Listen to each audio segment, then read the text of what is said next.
What's next for the UFC's Bantamweight division? Following the results of this past weekend's card, a lot of people have been asking the question, what now? What do you do with the newly crowned champion Sean O'Malley? What do you do with the now officially number 1 ranked contender Aljamain Sterling? What do you do with the number 2 contender Merab? What about Henry Cejudo? What about Corey Sandhagen? So we obviously know that Sean O'Malley beat Aljamain Sterling. However, that isn't the only important fight that went down for the Bantamweight division this past weekend, as Chito Vera also had a fight against Pedro Munoz and looked very impressive in that fight. So what do you do next for both of them? What do you do with the new champion Sean O'Malley? Do you do an immediate rematch with Aljamain Sterling? Do you give him who he's calling out, Chito Vera? Do you give him maybe Merab, who probably deserves a title shot more than anyone? Well, the official rankings came out today, and they have Aljamain Sterling as the number 1 contender. They have Merab number 2, Cejudo number 3, Corey Sandhagen number 4, Peter Yan number 5, Chito number 6, and then you keep going down, you see Umar number 11, and so on. So what do you do with all 16 of these fighters? Let's start with the new champion Sean O'Malley, and he's calling for Chito Vera. And although Chito isn't the most deserving of a title shot, as both Merab and Corey definitely deserve it more than Chito, with Corey having a win over Chito Vera and Song Yadong, and then before that having a close fight with TJ Dillashaw that probably should have gone to him. As well, Merab is coming off of 2 very impressive wins where he dominated Peter Yan and Jose Aldo. However, when you're the champion and you have the star power Sean does, you gain the ability to call your shots. And with Merab and Corey both currently being injured, it makes a ton of sense to put together Chito versus Sean. When you combine that with the history these two have with each other, with that being Sean's only official loss, and the fact that Chito is coming off of a win over Pedro Munoz, while also having wins over Sean O'Malley, Frankie Edgar, Rob Font, and Dominic Cruz. But what's next for the former champ and new number 1 contender Aljamain Sterling? Aljo's in an interesting position because he won't fight his friend and the number 2 ranked contender Merab. He also just fought the number 3 ranked bantamweight Henry Cejudo, and then you go down a little further to Peter Yan, who he has already fought twice and beat twice, although the first fight doesn't really count. And for that reason, I think the fight that makes the most sense for Aljo right now is Corey Sandhagen, as the winner of that fight would definitely get a title shot afterwards. Corey's on a 3-fight win streak, having wins over Chito,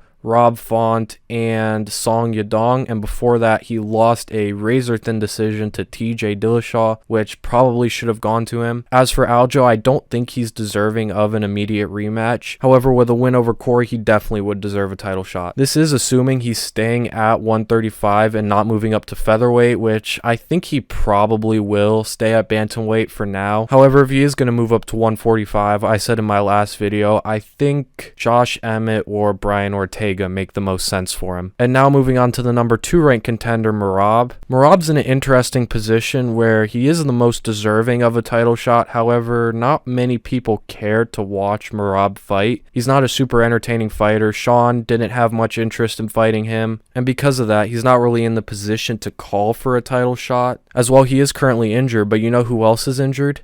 Henry Cejudo, and they were actually talking about fighting following Cejudo's loss to Aljo at UFC 288, so why not put this fight back together? It makes a ton of sense. They're both number 2 and 3 in the rankings. They both have history with each other, with Merab and Aljo being friends and Henry losing to Aljo. As well, the winner of that fight would definitely get a title shot. It is also a very interesting and entertaining stylistic matchup. Would Merab be able to take Henry down? Would Merab just hold him against the cage? How does Henry deal with Merab's pressure? How does Merab deal with the technical striking and takedown defense of Cejudo? It's an extremely interesting fight and one that makes a ton of sense. But what's next for the number 5 ranked Peter Yan? Yan's in a very interesting spot as he's lost 4 of his last 5, including 2 losses to the former champion Aljamain Sterling. Although I have to mention that first loss doesn't really count, but it is an official loss on his record, so it has to be considered. He then had the opportunity to rebound against Sean O'Malley and lost another close decision that probably should have gone to him, but again, it's an official loss on his record. And then after that, he had the opportunity to fight up and fight Merab and got absolutely dominated, and for that reason, he's not really in the position to call for fights ahead of him, and instead has to sort of look down the rankings and fight a potential up-and-comer. To me, the perfect fight for Peter Yan is Umar Nurmagomedov. If Yan were to go out there and beat Umar, then he could look up in the rankings and make his way to another title shot, and if Umar were to beat Peter Yan, that would put him one step closer boxer and probably only a fight away from a title shot. That rounds out the top contenders at bantamweight. However, what do you do with the rest of the division? In my opinion, Rob Font should fight Song Yadong. That fight was already supposed to happen at UFC 292. However, I believe Song pulled out and then they moved Rob Font to fight Corey Sandhagen after Umar pulled out. Song is coming off a win over Ricky Simon and Rob Font is coming off a loss to Corey Sandhagen, so why not put that fight back together? As for the number 9 ranked Dominic Cruz, he's in an interesting position where he's pretty close to retirement and he's definitely way past his prime, and for that reason I think Adrian Yanez makes a ton of sense. Yanez is not only a fun and winnable fight, but if Cruz were to lose, the UFC could use it to build Adrian Yanez up as a young star. As for Pedro Munoz, who lost to Cheeto over the weekend, I think Ricky Simon makes a bunch of sense. They're both coming off losses. They're both number 10 and 12 in the rankings, and it would be a great fight to get them both back into the winning column. And I guess that leaves Jonathan Martinez versus Chris Gutierrez. So that's how the matchmaking should go in my opinion. However, who do I favor to win these fights? I slightly lean Cheeto in a rematch with Sean O'Malley. The openings for leg kicks are still there on Sean. However, Sean does have very good distance striking with his jab and his cross, but Cheeto does have some of the best defense in the bantamweight division and is very hard to hit, let alone hit clean. But O'Malley does have the timing and the accuracy and definitely has a speed advantage over Cheeto, which could help him catch Cheeto with that right hand that's put so many guys down, including Aljamain Sterling. As well, the distance striking from O'Malley could definitely disrupt the rhythm of Cheeto, as we saw in the Dominic Cruz fight. Cruz was able to use his length and his footwork to evade Cheeto for the first 2 rounds. However, Cheeto did eventually catch him. But when you have the length and footwork of Dominic Cruz while also having a lot more power, it could definitely create a difficult matchup for Cheeto. It will be a closer fight where both guys probably won't be able to take the other down, creating a sort of technical chess match on the feet. Now, Merab and Cejudo is a very interesting fight. Will Merab be able to take Cejudo down? Probably won't be able to take Cejudo down in the center of the cage. However, against the fence, could he take him down?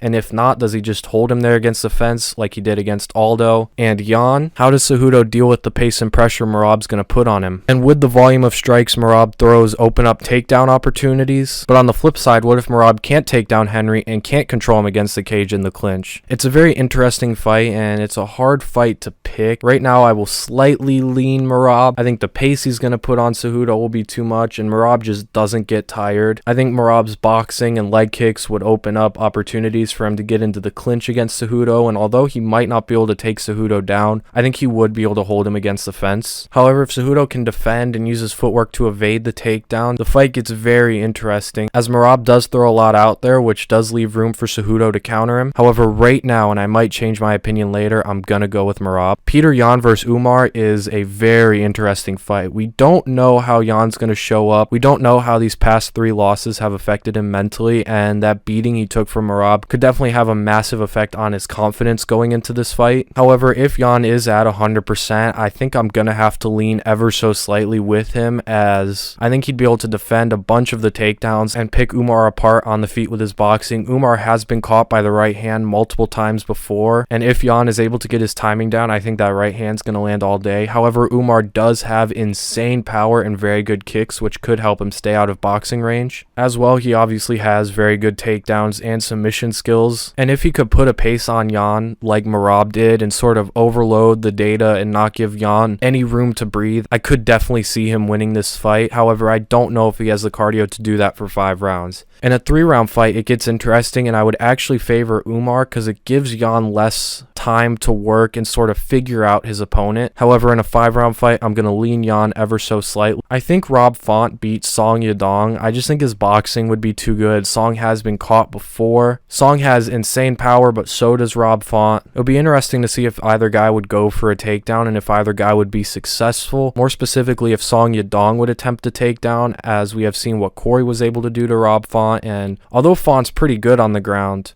once he gets there, it's not super hard to take him to the ground, which does make this fight interesting, but I'm going to lean Rob Font. Dominic Cruz versus Adrian Yanez is very interesting, as we don't really know how either guy is going to show up. Cruz hasn't fought in over a year, and yeah, the last time he fought, he looked decent until the knockout.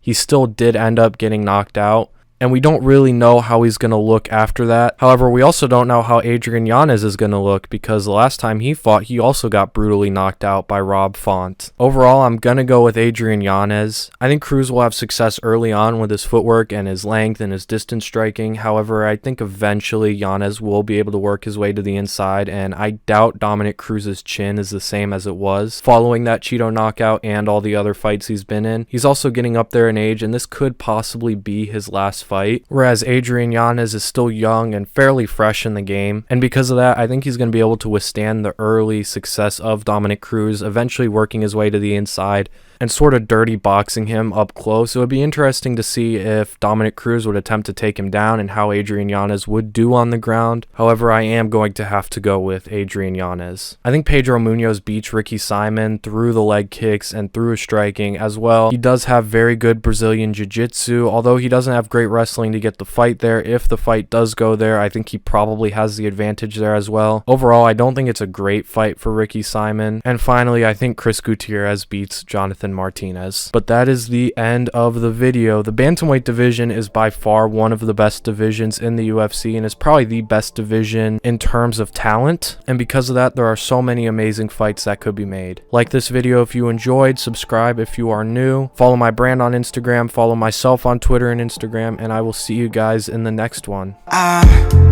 Stuck in a bad dream, Hollywood rich girl stuck in my backseat, and she wanna get at me, but the day's too short, can't let her distract me. Ain't you tired of wondering, and I get tired even doing my laundry, and I'm happy you found me, but the ones you ain't